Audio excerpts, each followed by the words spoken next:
Предлогот за заедничка резолуција со Бугарија за македонски јазик и идентитет е штетен предлог, представува нов удар врз македонските позиции од ДПМН за свесно враќање наназад. Клучното прашање е зошто власта отвара прашања кои веќе се затворени, кога македонскиот јазик и идентитет се неспорни, потврдени и признаени во светот и во Европа. Овој потек и дава дополнителен маневарски простор на бугарската страна за нови условувања.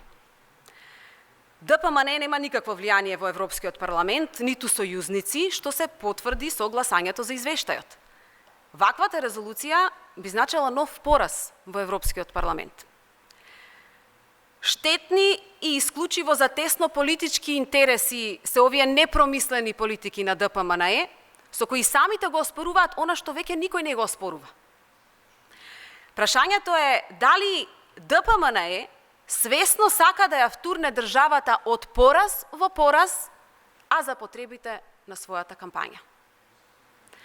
Дали ова не е уште едно договорено сценарио со дел од ним блиски бугарски европратеници за креирање повторно страв за македонскиот јазик и идентитет?